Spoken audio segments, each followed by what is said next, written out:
이 유대 민족을 보면은 유대 민족을 움직이는 이 위대한 두 개의 축이 있습니다.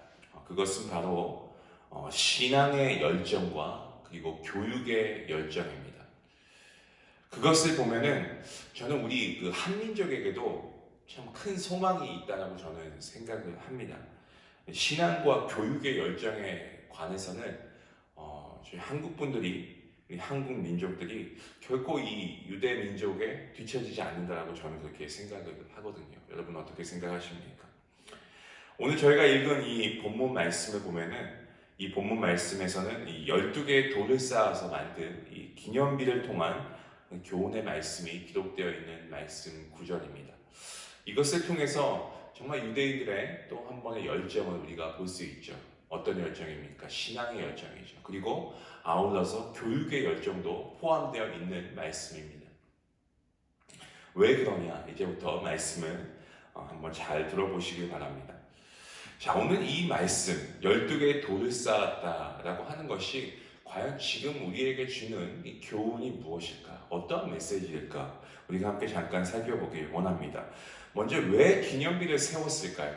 우리가 이 말씀의 의미를 한번 되새겨보길 원합니다. 그 첫 번째는요, 바로 인간인 우리의 과거를 잊지 않게 하기 위해서 이 기념비를 세웠다는 것입니다. 아직 감이 잘 안 오시죠? 조금 깊이 구체적으로 한번 말씀을 드리겠습니다. 무슨 말씀이냐면 그것은 바로 이스라엘은 광야 40년에 그러한 생활을 했습니다. 하루 이틀도 아니고 수많은 이스라엘 민족들이 40년 동안이나 광야에서 생활을 했다는 것입니다. 여러 번 말씀을 드렸습니다만 이것은 결코 우연도 아니고 인간의 힘으로는 할 수가 없는 겁니다. 물 한 모금 없고 풀 한 폭이 나지 않는 광야에서 40년 동안 그 수많은 이스라엘 백성들이 광야 생활을 했다. 무엇을 말씀하고 있습니까? 이들이 하나님의 그런 주권 아래 있었다는 거죠. 그리고 정말 중요한 것은 그들은 아무것도 갖고 있지 않았다라고 하는 겁니다. 이스라엘 백성들이 40년 동안 광야에서 생활하게 된 것은 사실 처음에 한번 시작해보면 10명의 부정적인 정탐꾼들의 말을 듣고서 하나님을 불신하고 그리고 원망 불평하면서 하나님과 그리고 하나님께서 친히 세우신 지도자를 대적한 죄악 때문에 광야 생활이 시작된 겁니다. 때문에 하나님께서는 하나님의 백성들을 훈련시키길 원하셨던 겁니다. 그뿐만이 아닙니다. 또한 치욕적인 불신과 불순종을 잊지 않게 하기 위해서 그렇게 기념비를 세우신 겁니다. 과거의 자신들의 어떠한 모습이었는지를 잊지 않게 하기 위해서 이 요단강 가운데에 12개의 돌을 세웠다라는 말씀입니다. 이 말씀이 우리에게 시사하는 바가 무엇입니까? 저와 여러분도 마찬가지입니다. 우리에게도 잊지 못할 과거가 있습니다. 성경은 말씀합니다. 모든 인간은 죄인이었고 영원한 형벌을 받아야만 했습니다. 그 어느 누구도 이러한 형벌을 피할 수 있는 자는 아무도 없습니다. 에베소서 4장 2장 4절과 5절 말씀에 이렇게 말씀하고 있습니다. 긍휼이 풍성하신 하나님이 우리를 사랑하신 그 큰 사랑을 인하여 허물러 죽은 우리를 그리스도와 함께 살리셨고. 아멘. 우리 모두 죄인이었습니다. 죽을 수밖에 없었습니다. 영원 형벌이 기다리고 있었습니다. 하지만 그러한 우리의 존재 앞에, 우리의 인생 앞에 예수님께서 우리에게 찾아오시고 이 땅에 오시고 십자가에 달려 죽으심으로 우리가 죄사함 받고 죽음에서 생명으로 옮겨졌습니다. 할렐루야. 이보다 더 큰 은혜가 어디 있겠습니까? 이보다 더 위대한 사랑이 이 세상에 어디 존재하냐라는 말씀입니다. 이 사실을 우리에게 일깨워 주기 위해서 기념비를 세웠다는 것입니다. 우리의 과거, 죽을 수밖에 없는 죄인, 우리가 기억해야 합니다. 두 번째는 어떠한 이유에서 기념비를 세웠습니까? 그것은 바로 지난날 하나님께서 베푸신 놀라우신 은혜를 잊지 않도록 하기 위함입니다. 현재 내가 있는 것은 하나님의 은혜인 줄 믿습니다. 나의 나 된 것은 하나님의 은혜입니다. 고린도전서 15장 10절 말씀에 그러나 내가 나의 나 된 것은 하나님의 은혜로 된 것이니 라고 바울이 고백합니다.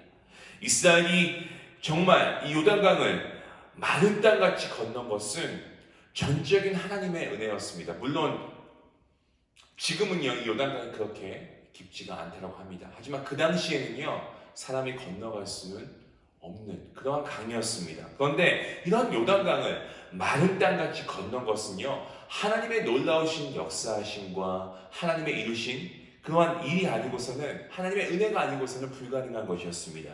이스라엘은 오직 하나님의 은혜로 요단강을 건넜습니다. 그것도 무사히 건넜습니다. 아무도 다치지 않았습니다. 그리고 결국에는 하나님께서 약속하신 언약의 땅인 가나안에 입성하게 되는 것입니다. 이처럼 하나님의 은혜로 요단을 건너고 가나안에 들어온 것을 잊지 않고 늘 기억하게 하기 위해서 요단 강가 길갈이라고 하는 곳에 이 기념비를 세우게 된 것입니다.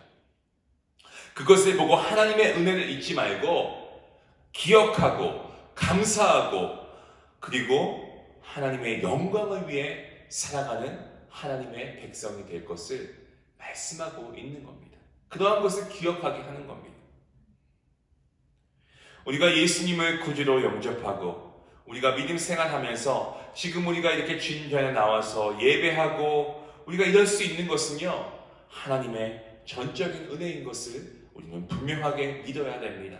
그리고 우리가 앞으로 무사히 인생의 죽음을 통과해서 결국에는 아버지가 계시는 하나님의 집 천국에 가게 되는 것도 다 하나님의 은혜라는 사실입니다. 이러한 하나님의 은혜를 우리가 잊지 않고 늘 기억하는 것은요 이것은 선택사항이 아니고 너무나 당연한 것입니다. 하나님의 그 크신 은혜를 잊지 않고 늘 기억하면서 진정으로 감사하며 주님께 영광 돌리는 삶이 이 세상을 살아가는 저와 여러분의 삶의 인생이 되어야 하는 것입니다. 이것이 바로 복된 성도라는 말씀입니다. 다음으로 이 기념비를 세운 이유가 무엇입니까? 하나님께서 이루신 역사를 기리기 위해서 그렇습니다. 우리 그리스도인들에게 있어서요 기념은요 사람을 기리는 것이 아닙니다. 저는 어떤 우상이나 이런 것들, 동상 이런 것들을 보면 좀 마음이 솔직히 좀 섭섭합니다.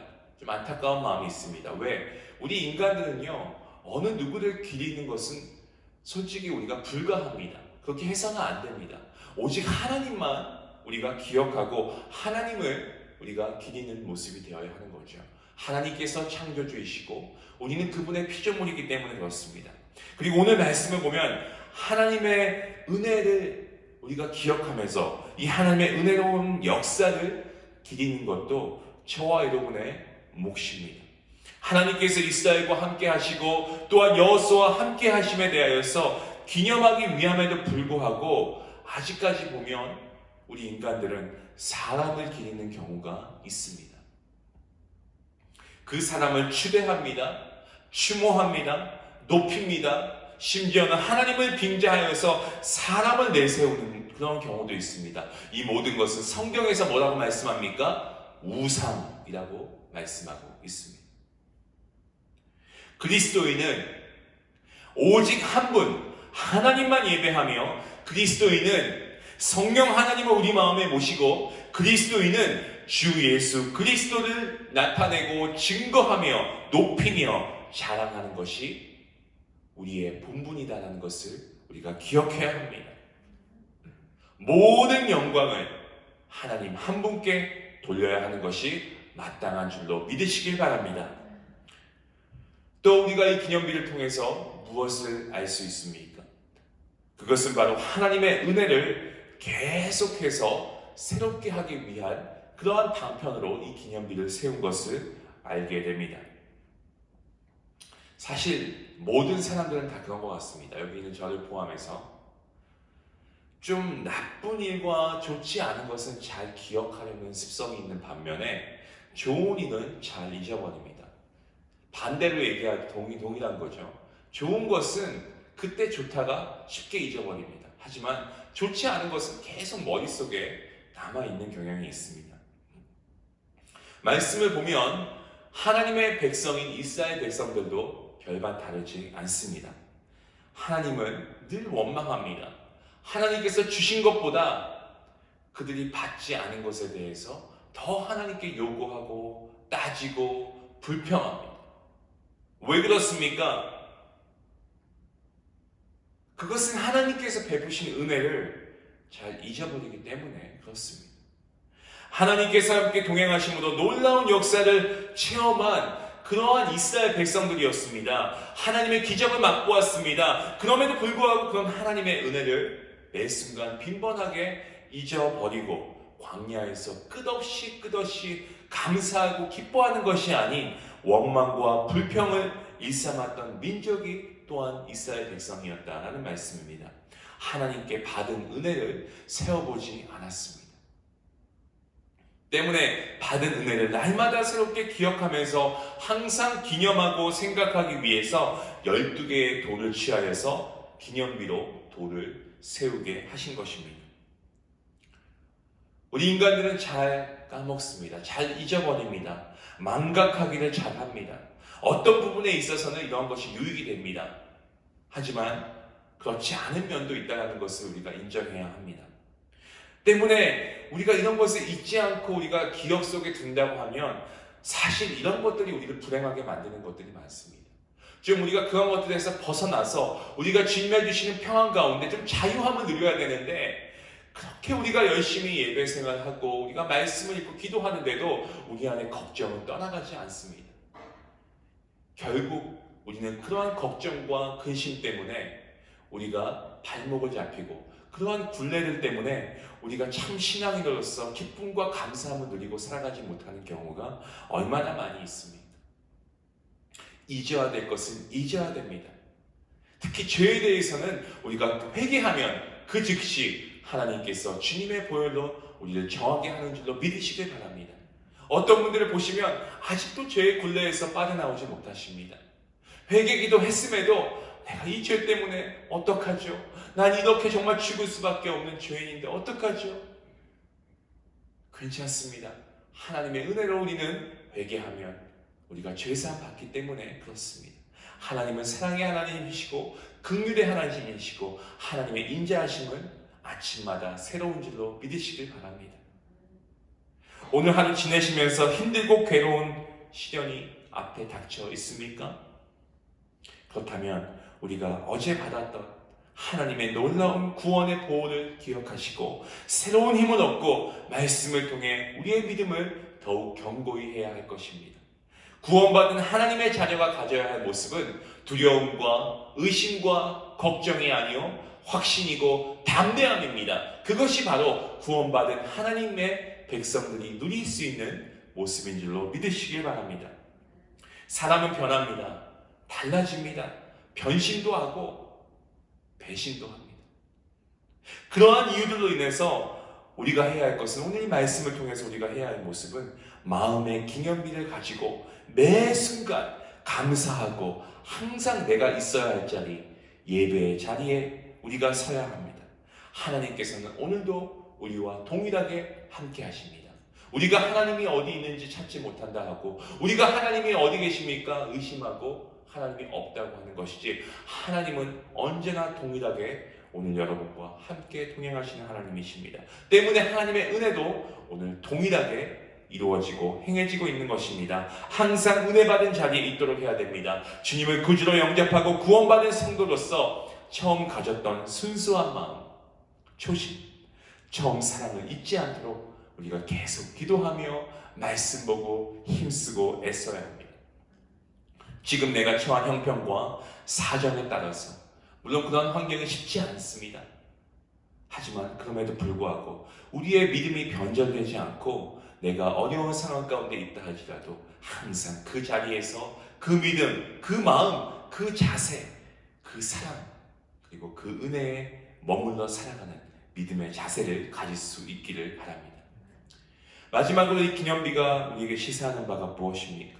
왜 기념비를 세웠습니까? 그것은 바로 우리의 다음 세대에게 증거를 보여주기 위함입니다. 우리의 자녀가 되는 것이죠. 우리의 후손들이 되는 겁니다. 출애굽기 20장 6절 말씀입니다. 나를 사랑하고 내 계명을 지키는 자에게는 천대까지 은혜를 베푸느니라. 아멘. 부모의 신앙을 자녀에게 물려주는 것은 바로 하나님의 은총과 복을 자녀에게 물려주는 것과 동일한 것입니다. 우리의 자녀에게 우리의 유산이 아니고 우리의 재산이 아니고 하나님의 말씀, 우리의 신앙을 물려줄 때에 하나님의 은혜는 천대까지 이른다라고 말씀에 기록되어 있습니다. 때문에 하나님의 위대하심을 우리의 후손들에게, 우리의 자녀들에게 확실하게 전해주고 가르쳐 주어서 하나님과의 그러한 바른 관계가 잘 형성될 수 있도록, 그것이 바로 저와 여러분이 해야 할 모습입니다. 그것이 우리가 해야 할 의무입니다. 갈수록 믿음을 유지하기 어려워지는 세상을 살아가고 있는 우리의 자녀들에게, 우리의 후손들에게, 우리의 다음 세대에게 우리가 할 수 있는 것은 성경 말씀에 기록되어 있는 하나님의 역사와 기적을, 사실을, 이러한 사실들을 우리가 열심으로 가르치는 것에 애써야 합니다. 또한 그러한 역사적인 배경에서 지금 세대가 하나님의 말씀이 동일하게 역사하고 있음을 그들에게 가르쳐 주어야 합니다. 그러기 위해서는 무엇보다 하나님의 말씀을 잘 읽도록 훈련시켜야 합니다. 말씀을 통해서 우리 자녀에게 하나님의 크신 사랑과 은혜로 살아갈 것을 가르쳐야 한다는 말씀입니다. 하나님과의 좋은 믿음의 관계, 말씀을 통해서 가능합니다. 부모인 저와 여러분이 자녀들에게 해야 할 것은 하나님의 말씀을 가르치는 것입니다. 믿음으로 자녀 교육을 잘 하시는 믿음의 부모님들 될 수 있기를 간절히 소망합니다. 사랑하는 성도 여러분, 오늘 우리도 하나님의 은혜와 사랑과 승리와 부활의 역사를 우리가 체험하고 살아가고 있습니다. 이것을 우리의 후손들에게 잘 가르쳐야 할 것입니다. 우리의 마음의 기념비에 잘 새겨야 할 것입니다. 그리고 더 나아가서 하나님의 은혜를 우리가 잠깐만 기억하는 것이 아니고 매 순간 기억하고 감사하고 기뻐하고 가장 좋은 하나님의 이 사랑과 은혜를 우리가 날마다 우리가 하나님을 찬양하며 나아갈 수 있는, 그래서 우리가 이러한 감사함을 통해서 결국에는 하나님께서 역사하시고 우리에게 힘주시는 줄로 믿으시길 바랍니다. 바울과 실라가 옥에 갇혔어도 하나님을 찬양하고 감사하며 나아갔을 때에 옥문이 열리는 놀라운 역사가 일어났습니다. 그 은혜와 그 역사는 지금 이 순간에도 동일하게 일어날 수 있음을 확신합니다. 하나님께 감사하시고 하나님의 은혜를 사모하게 하시고 오늘도 그 놀라우신 하나님의 은혜의 강가에 넘치도록 채우시는 하나님의 축복과 은혜를 맛보시며 살아가는 귀한 복된 성도님들 될 수 있기를 주님의 이름으로 간절히 축원합니다.